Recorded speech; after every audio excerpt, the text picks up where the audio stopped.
He kōna ipurangi tēnei nā te reo irirangi o Aotearoa.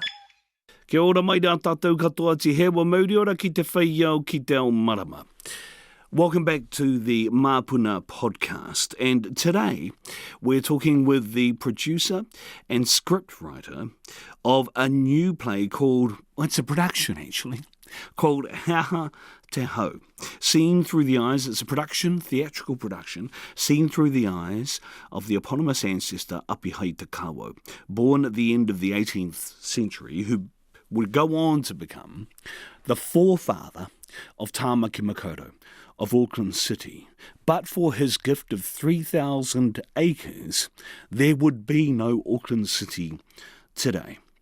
Joe Pihema is a historian, orator, but also the producer and scriptwriter of this production. He talks about the history of Apihai Te Kawau, of his parents, his lineage, and his role as leader of his people of Ngati Whatua, but also of the foundations he laid for the development of what we now know as Auckland City. And the question about why Apihai Te Kawau isn't seen today as one of the crucial foundations for this city.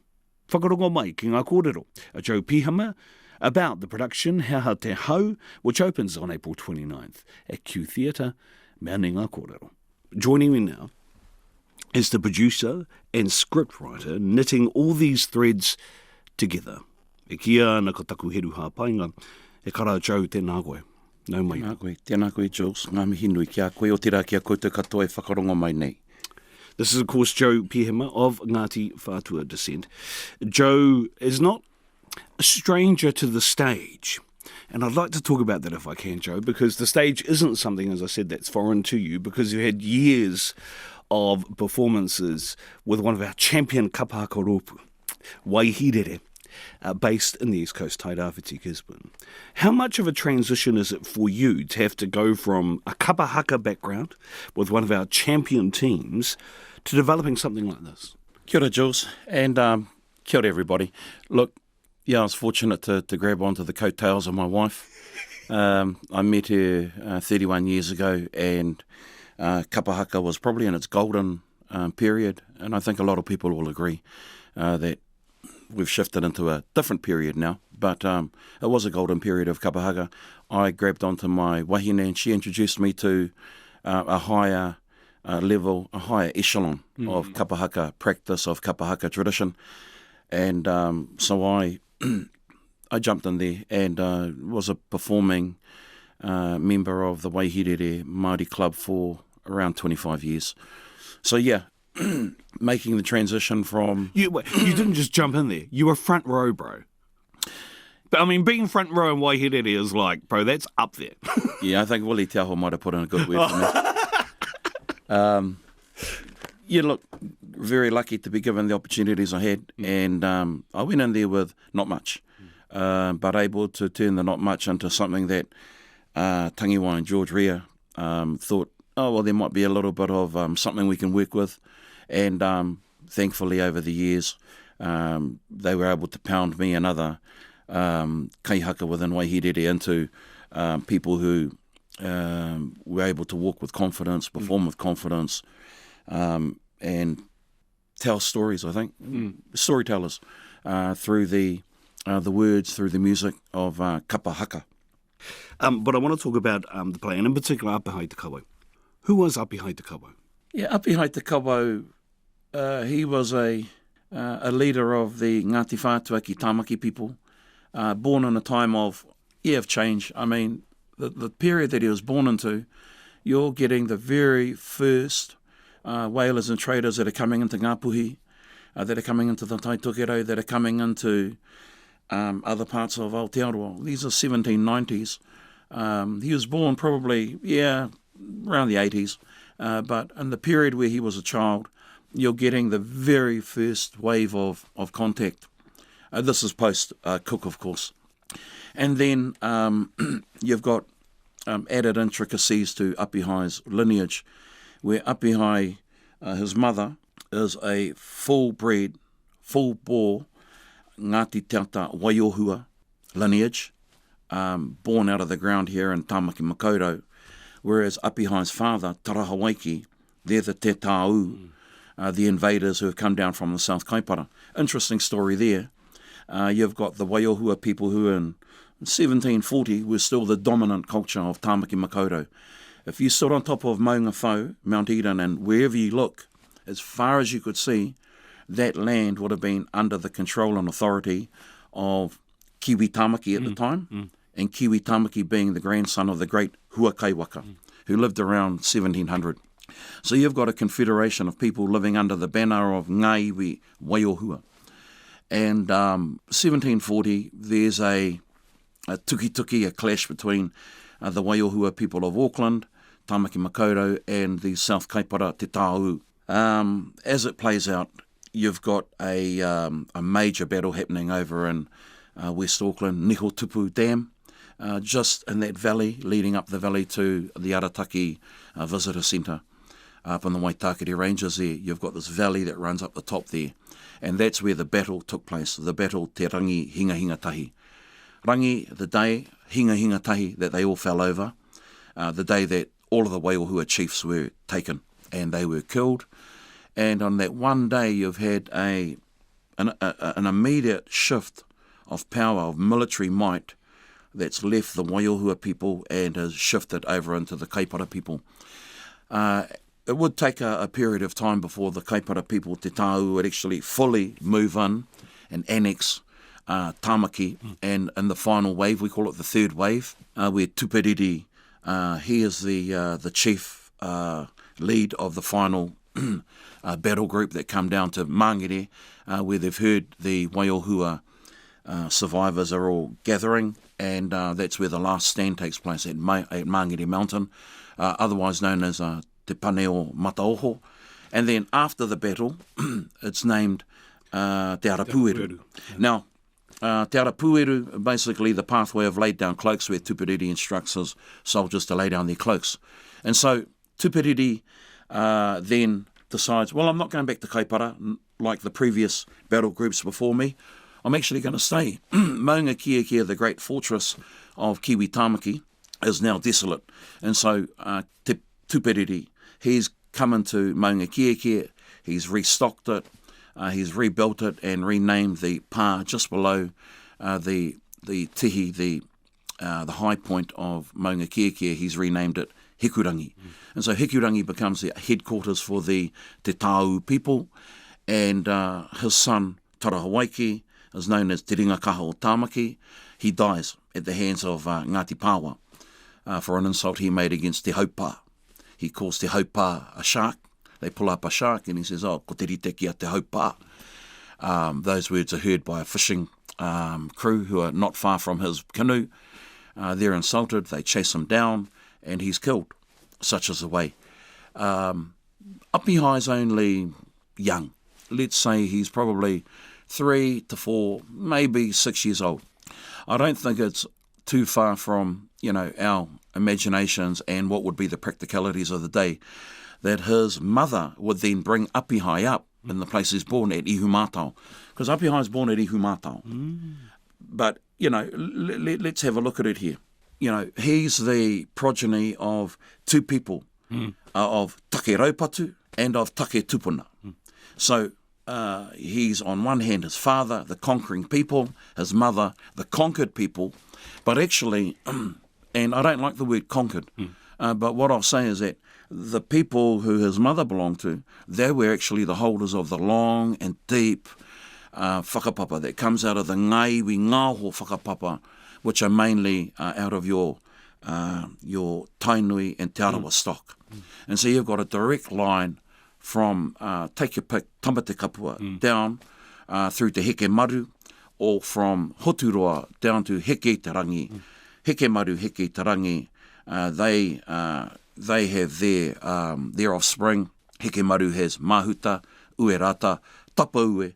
Tapaue marries the great-granddaughter, or granddaughter rather, of Huakaiwaka, Te Atairehia, and that lineage is pretty much Te Atairehia has Pauate, has Te Horeta has Mokorua. She marries Tarahawaiki, who gets killed by Ngāti Pāwa, son of Tupiriti, and they have Apihai. And so I've just gone through Apihai's take tupuna from his mother.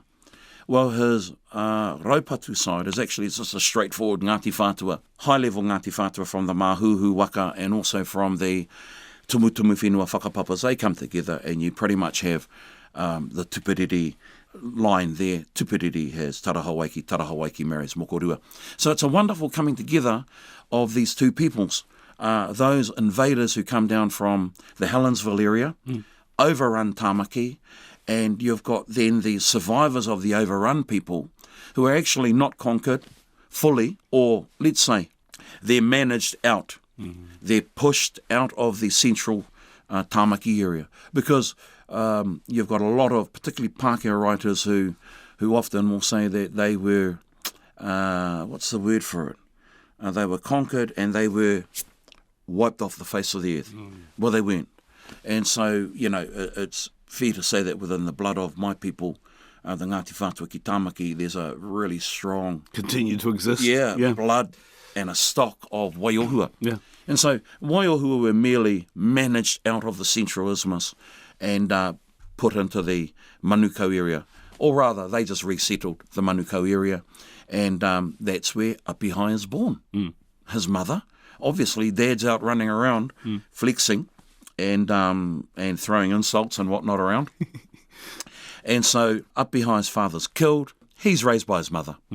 His grandfather, Te Horeta, who is the same level and whakapapa layer as Tupiriri. I mean, Apihai is he's taken into the world and the whare wānanga of the Waiohua.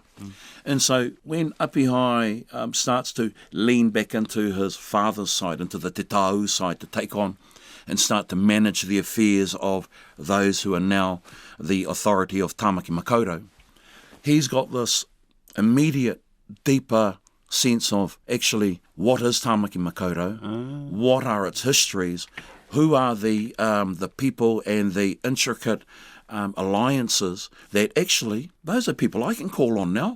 Those are my people through my mother, not through my dad, but through my mother. And so that brings in a very useful backbone for him later on. And it'll come in handy when Ngāpuhi rise, particularly with the guns in the 1810s, 1820s with Hungihika, which you know a lot about. And so that Tāmaki environment that Apihai is born into, as well as his raupatu invading paternal whakapapa, they're going to come in handy, but actually his Tāmaki whakapapa are going to be more handy to him. Yeah. There's a phrase they call that the serendipity of longitude, that is the fluke of birth, that gives rise to people like Apihai. And you mentioned the leadership role that he has to undertake. How old is Apihai when it's evident he has to play a role and fulfill that responsibility, really, via both sides of his whakapapa on his mother's and father's side in the isthmus and on behalf of his people here in Tāmaki? Yeah, I mean, through a lack of written material, and, one can only join the dots, I think. And there's an amount of conjecture there, but, Apihai is probably in his early teens, where he's starting to have to, I think the words are being put on him. Let's have a look here. His grandfather dies while he's very young. His grandfather lives quite old, and it's recorded in a number of accounts that he lives up to around about 1790. Wow. So Apihai's born in the 80s, probably nearer 1780. So Apihai would have come into contact with his grandfather, whether he's carried from Ihumātao up over to Maunga Kieke, probably. They're only a stone's throw away from each other. And so Apihai is taken into all that is the Tupiriri Te Tāu worldview, and actually what the hell is happening here in Tāmaki, because in the 1790s you've got an interesting factor that happens in Tāmaki, Ngāti Pāwa. Now, Tupiriri dies in the late 1780s, 1790s, and all of Apihai's uncles, his dad dies, his uncle Tomaaure dies, his uncle Pai Whenua dies. There's only one uncle left, it's Whakariki. And so he's actually running out of, people to look up to. And the fact that he's having to grow up a little bit earlier. So getting back to your question about when is he falling into that or having to step into that leadership role, I think it's in his early teens where he's being told, you're going to have to grow up quicker, Apihai. Or actually, Te Kawau. His name is Te Kawau. Yeah. And Apihai comes in later, as you know. Yes. And so I think Te Kawau is fully aware that he's having to grow up earlier. Ngati Pāwa come on the scene. His uncle Tomo Aure and his wife, Te Tahuri is her name, and she's a half-sister to Mokorua. They gift land to Te Tahuri's whanaunga, relation from Ngati Pāwa. Well, that opens up the door and brings in other whanaunga. These lands are in Tauoma, over on the western shores of the Tāmaki River. And so you can imagine Glendowie, Glen Innes, Pamua, into the basin there, Mokoia. And so they pretty much end up being gifted that land there at Tauoma. But within a matter of 20 years, Ngati Pāwa are just this massive, growing presence. And I got to say it, they're a threat to Te Tāu, They're a threat to Apihai's people. They're a threat to the political status quo within Ngati Whatua's Tāmaki territories, So that's all happening in the 1800s, 1810s. In particular, you've got the growth of Moenaina, which just really, quite big, and Mokoia down in Pamua. I think Apihai can see that there's some challenges here. Notwithstanding that in the 1790s as well, in the lead up to Ngati Pāwa growing and coming up from the Hauraki area, you've got all these battles that are happening between Ngati Pāwa and Te Tāu.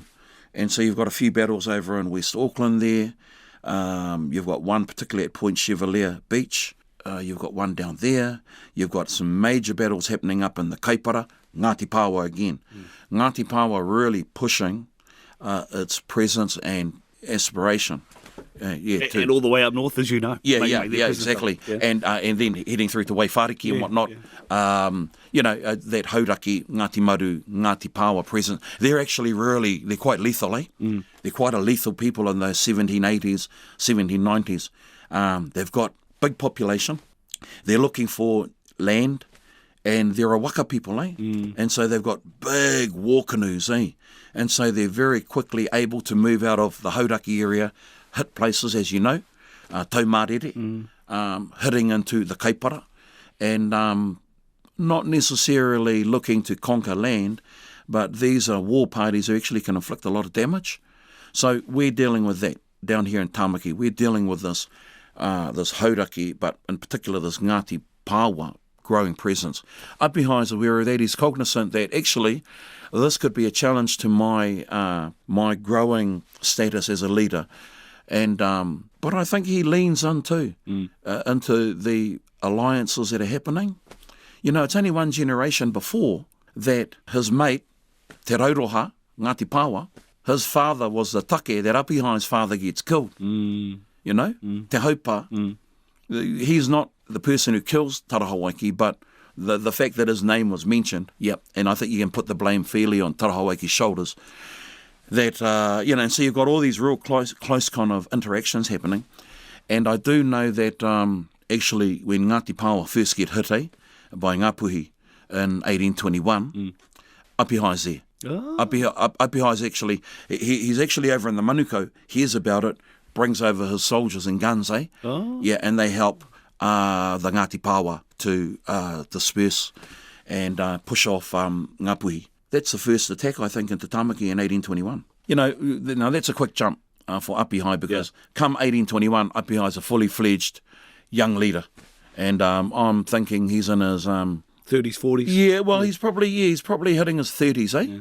I'm thinking he's in his 30s, but actually he's a leader of men by now, and but he's dealing with his own stuff too, because within the Te Tāu, and there's a growing ngāho group under him. And the ngāho group are mainly the uri of Tarahawaiki and Mokorua, Apihai's mum, and Tarahawaiki and Te Tāhuri, Mokorua's sister. So there's a growing group now. Whether they called themselves ngāho at that time, probably not. But I do know that later on in life, Apihai names them and calls them ngāho number 2, harking back to the old ngāho people.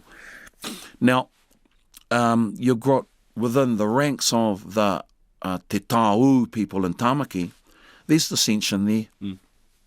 Because Apihai is actually, he's probably not looked at as the senior Te Tāu proper within the ranks, eh? You've got Uruamo, you've got Whatarangi, who are his older cousins, or his cousins, who are really these staunch tūturu reaching back into the kaipara. They don't have the whakapapa that Apihai has, eh? Apihai has the Tāmaki whakapapa. And I think he walks it. I think he's able to talk it.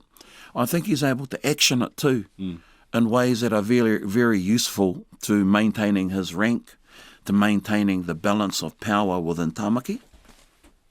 And I think he's able to utilise and reach into that Ngati Whatua side of his. Whatarangi, not so much, who's the son of Whakariki.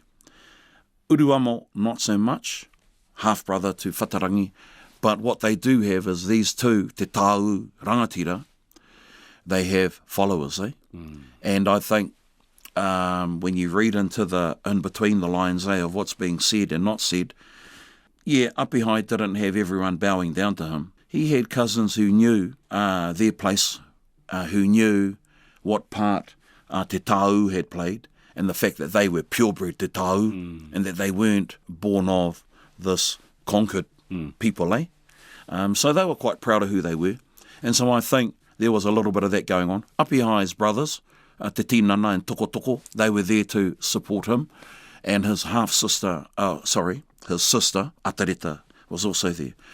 So he had his people, and then you've got his cousins who were probably, we acknowledge you, we respect you, but actually we've got our people too within our hapu who are probably going to listen to us.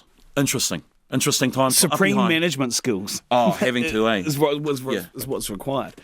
And of course, as you mentioned, there's people coming from everywhere, both south and north of the 1820s, which he has to manage through, and does so obviously successfully, because by the time 1840 comes around and the signing of the Tiriti, he's in the position that he's in to make a key decision that leads to the evolution of what we now know as Auckland City. Sure. For without him and his gifting as gift to the people of New Zealand, of Tāmaki Makaurau, we don't have Tāmaki Makaurau as we know it now. Joe, why is it we don't know that, though?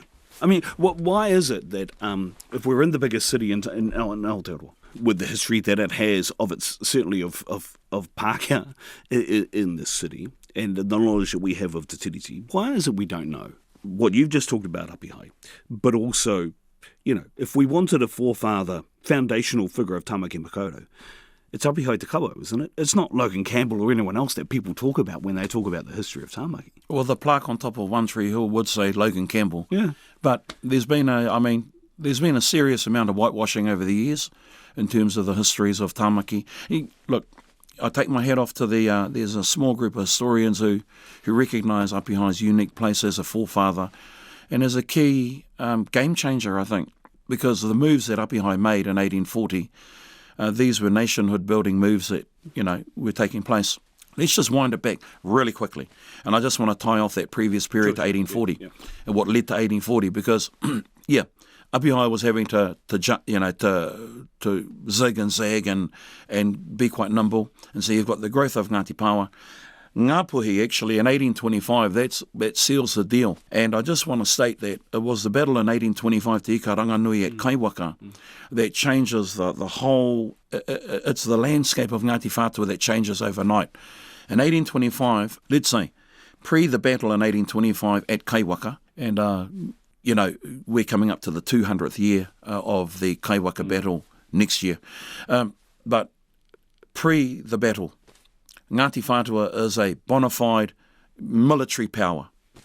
that's wedged in between this growing Tainui mass and this Northern Ngāpuhi Confederation. But Ngati Whatua, for want of a better name, is this group of confederated hapu within the kaipara who are all strongly connected, who are locationally on top of each other, know each other, and they're actually, they're quite a hearty people. They've just gone through 100 years of conquering and dominating everything from Dargaville to Auckland. You know, they've just gone through a 100-year, they're a machine, they're a conquering machine. And they're not a big machine, but they're very efficient and very effective. And Ngāpuhi run into that machine in 1807. Yeah. On the beaches of Ripiro on the west coast, they run into that machine, and there's a defeat there for Ngāpuhi. And let's say 15 years of the kaipara people actually expecting there's going to be a return of that defeat, and it happens in 1825, and it's so bad, the defeat of Ngati Whatua in 1825, that it destroys pretty much the military backbone, it destroys the economy, the culture, it fully turns over the people of the kaipara, and from 1825 to 1840, you've got just this diaspora of Ngati Whatua kaipara people out of their homes to villages, funnily enough, through Ngāpuhi, taken under the wing by people like Kawiti and others, Hokianga, they're given shelter and refuge. Waikato, Te Wherowhero, provides refuge for Apihai and his people. Of course, there's a repayment debt there that Te Wherowhero had through his father Te Rauanganga, who came up in 1807 and asked for Ngati Whatua to come and be on his side at Te Hinga Kaka. And so, you know, there's all of these debts and everything being repaid, but also whanaungatanga. And just the fact that previous to the gun, there was always a mechanism that maintained a balance between hapu. No one got too big for their shoes that someone could be fully annihilated. However, all the way from 1825 up to, 1835, Ngati Whatua have taken refuge and amongst its friends and amongst its allies and amongst people who see, we're going to take you under our wing, and when the time's right, you can go home. And that happened in about 1836. Apihai and his people are escorted by Te Wherowhero back into Tamaki. And then there's the gradual rebuilding of pā, particularly on the southern shores of Tamaki for Apihai and his people. And then in around about 1838, 1839, there's a move back into Ōkahu Bay, back to the old HQ at Ōrākei. And it's the beginnings of I think, 2 or 3 key moves that are, they're good moves, They're good moves for Ngati Whatua in particular.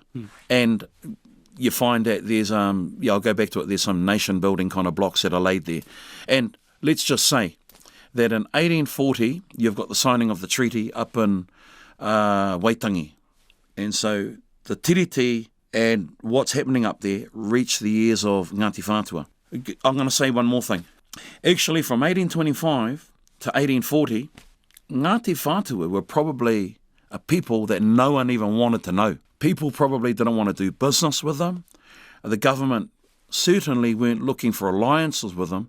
The people that the government were looking at to develop trade, to develop political networks was definitely Ngāpuhi and definitely Waikato. And these were people who had over the years maintained their military might and had developed, I think fairly quickly they developed a trading network, Ngāpuhi in particular. So after the defeat of 1825, we were persona non grata in our own land. People didn't want to know us.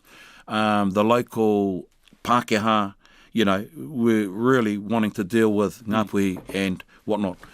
So it's taken a whole lot for Apihai and his fellow rangatira and their hapu to actually find out, well, where the hell are we at?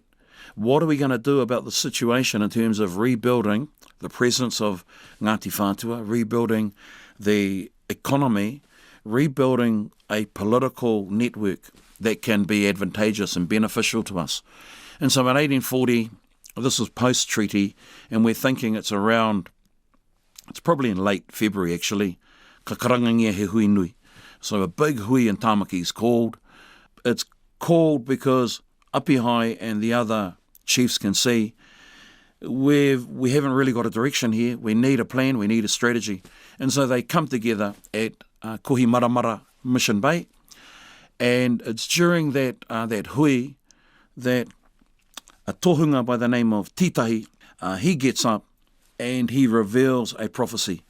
And the prophecy is the well-known Hea ha te haue waware he tuheraki, nāni ā mai te pūpū tarakihi kiuta e tiki nātu e au te kōtu, koia te pau whakairo kātū ki Waitemata. What are the winds that blow? What are the winds that murmur? Do they come from the north? Do they come from the northeast? I will fetch that wind. The pūpū tarakihi, the nautilus shell, will blow upon my shores, and I will erect the beautifully carved post here in the Waitemata. And that's the prophecy that's revealed. And Apihai and his kin get around each other, around Titahi, and they try to interpret what are the key symbols in here. And there are three. One is the wind. The wind, ho, vitality, but also, what are the winds that murmur, the words that are murmuring on the horizon? And they're talking about Waitangi. They know, hey, I didn't get the invite. Maybe my phone was broken. I didn't get the email. So we weren't invited to that, but we're aware of it. The other two tohu that come up are the pūpū tarakihi, the nautilus shell blown ashore.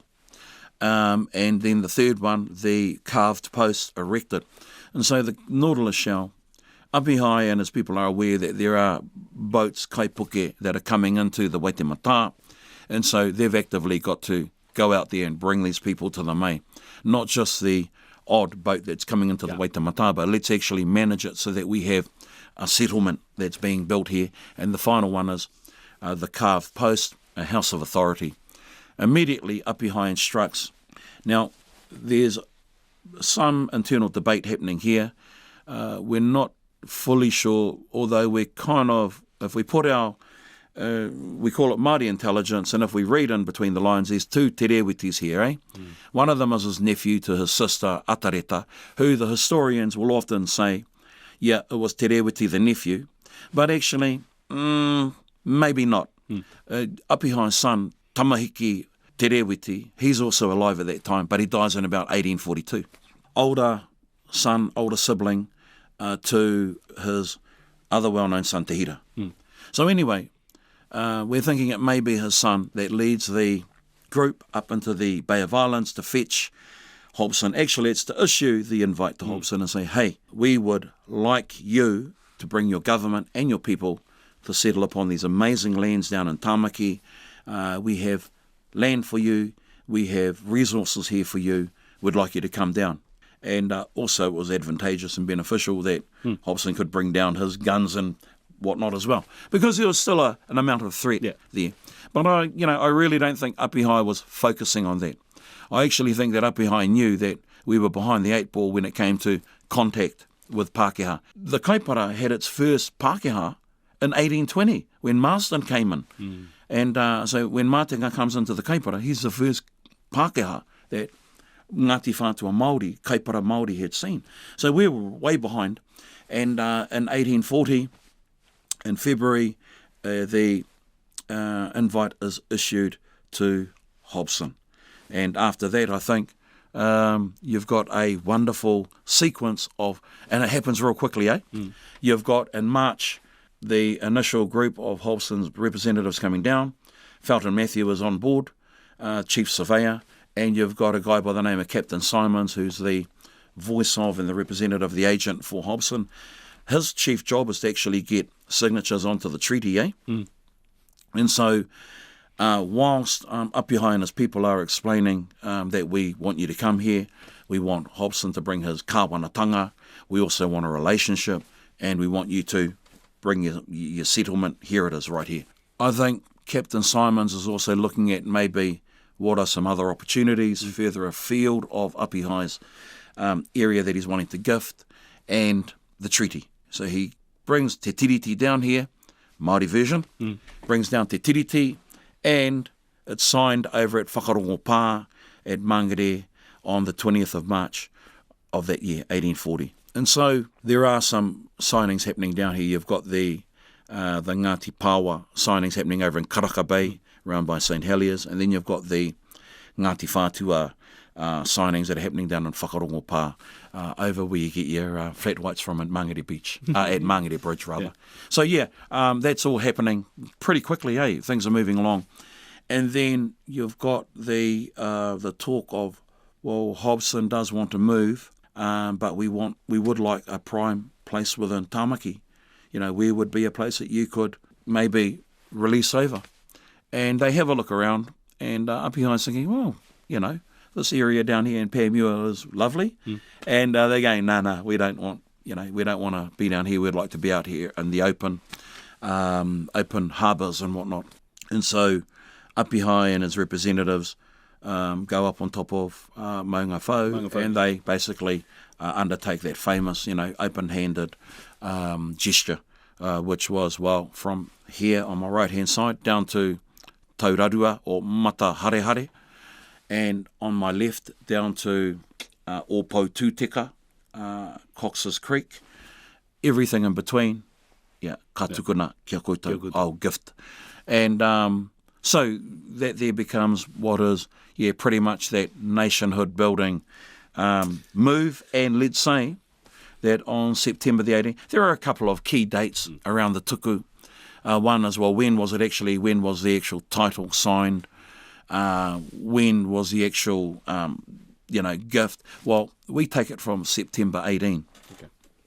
And that's where they stand at, there's a place called Rangipuke up by the university there. Te Rerenga O Waitangi is probably the place that we all know. Point Britomart. And if you're standing up at the university, you're going to have to help me out, Jules, on Princess Street there. Yep. And you come to the end of it where it joins up to, one way you're heading over to the right to the High Court. Oh, yeah. Left you're dropping down to... Right by Albert Park? Yeah. So if you go to the end of Albert Park there and you keep walking out towards the port there, actually that was one big plateau, that went all the way out, and it was called Te Rerenga O Waitangi. Yeah. And it didn't drop down until you went over into the water. Well, that all got quarried away. It was quarried away, and now you've got down below the China markets and everything, the old China markets. And that's where they put up the flag. They flew the flag on September 18, around lunchtime, and you had all of the government representatives, you had Ngati Whatua representatives, and they fired the cannons and did haka and had waiata and kia ora, kia ora, kia ora.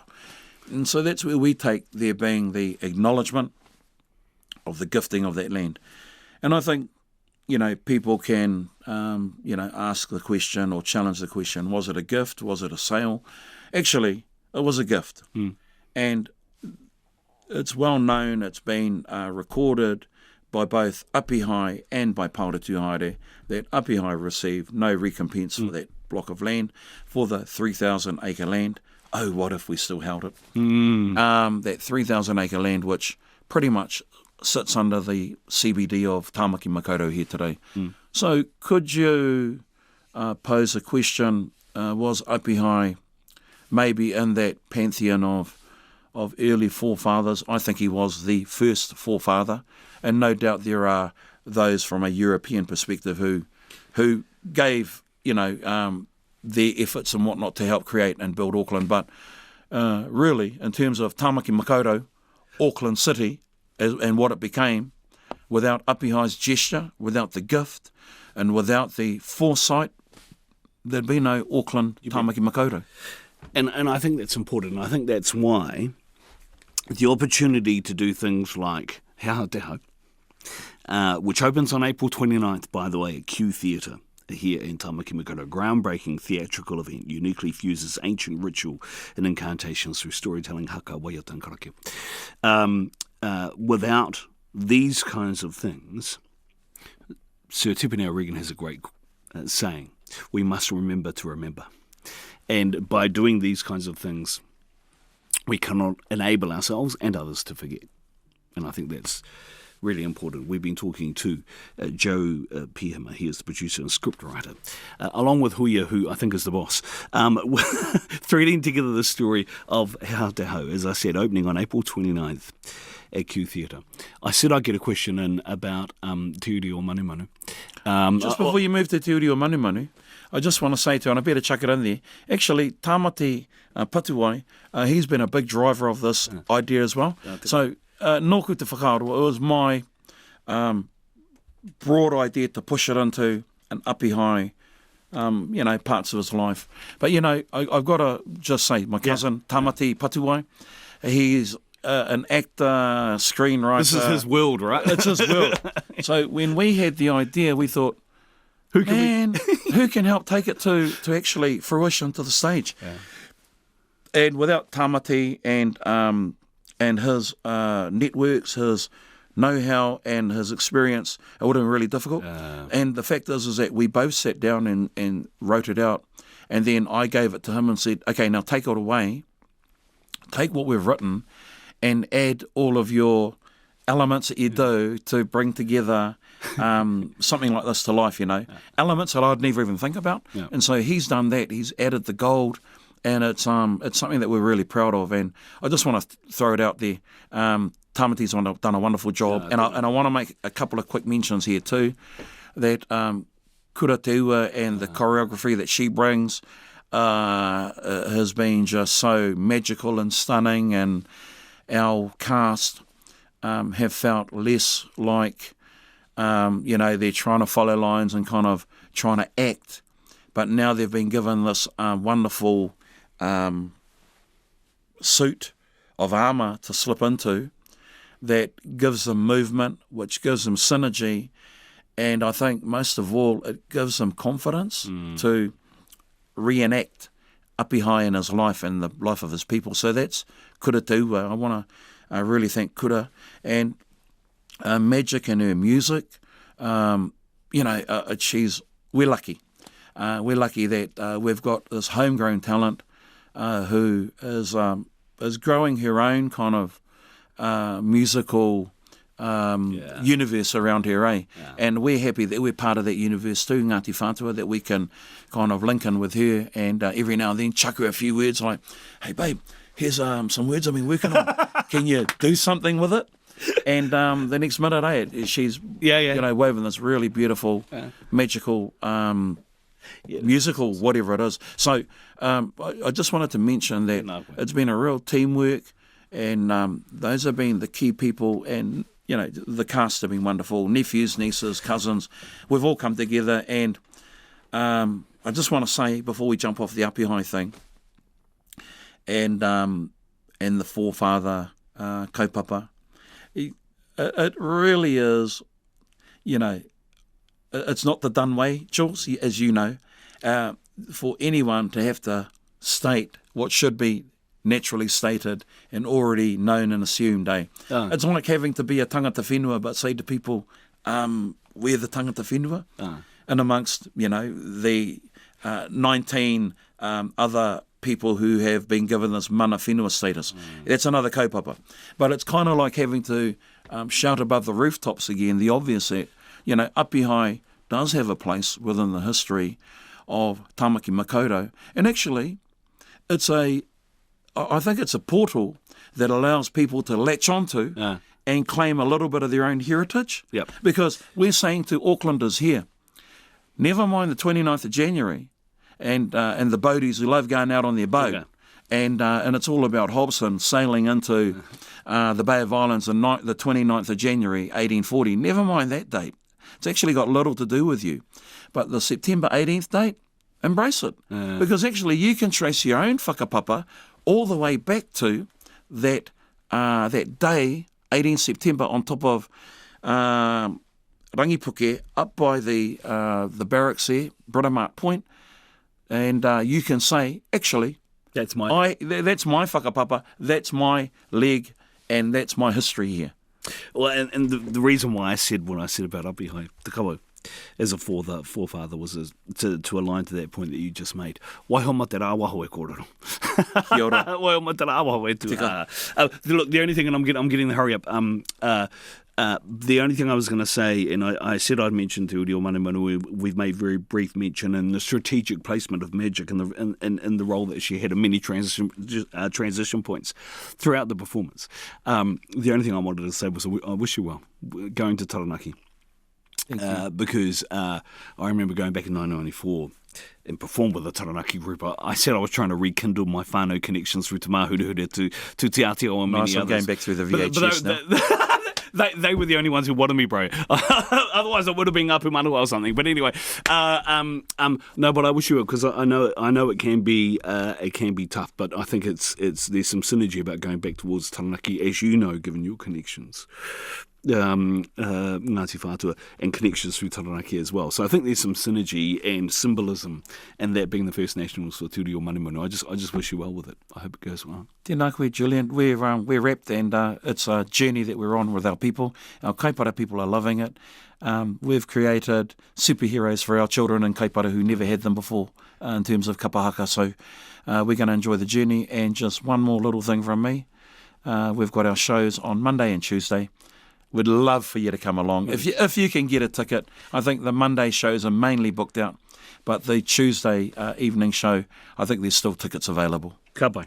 Hea Te Hau is the name of the show. That was Joe Pihama, producer and scriptwriter for Hea Te Hau.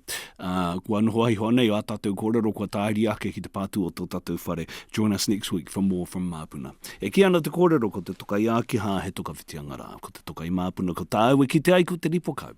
Te hewa mauri ora, kia tātou katoa.